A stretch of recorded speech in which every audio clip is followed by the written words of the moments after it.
I was really fortunate and to receive what I call my three little miracles.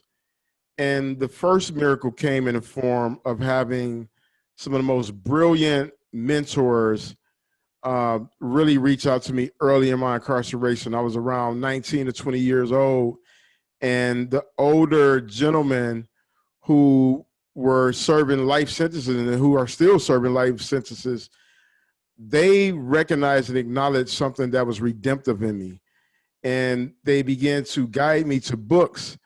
And, I was a 19-year-old kid, so I was very stubborn, very, hot-headed. I didn't want to listen to them.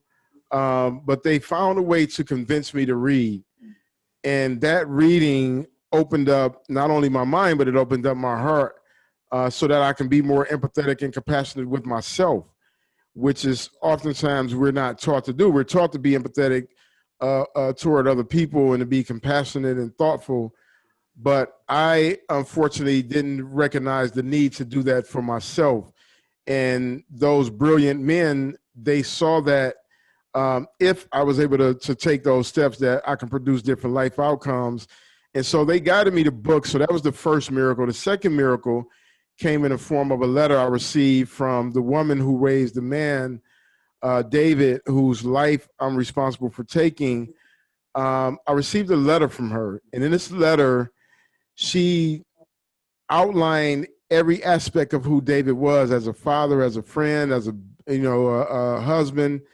And she told me how my decision had devastated their family. And I remember getting that letter and saying to myself, I can't read one more sentence, but there was a part of me that knew that I had to.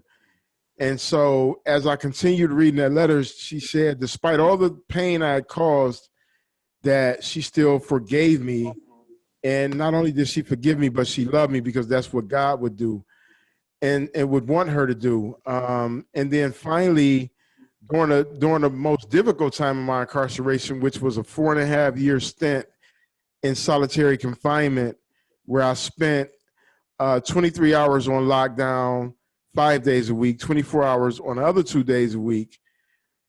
In that environment where there doesn't even seem to be a smidgen of hope, a sliver, of hope, I found myself being optimistic about life. And it's because of this third miracle, which was a letter, which was also a letter that I received from my oldest son, who was around, 8 or 9 years old at the time. And he sent me this letter, and he told me that his mother had told him why I was in prison. And he said to me, like, Dad, Jesus watches what you do. And though I'm not a religious person, I'm very spiritual.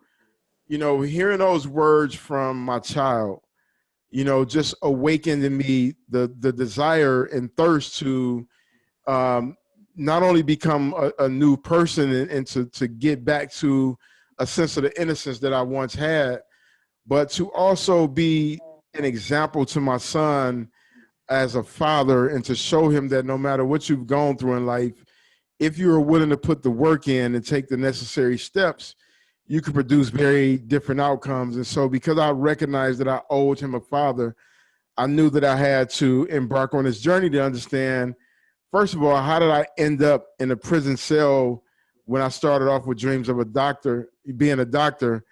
And what I did is I began to journal and really write out the things that had happened in my life that led me down this path.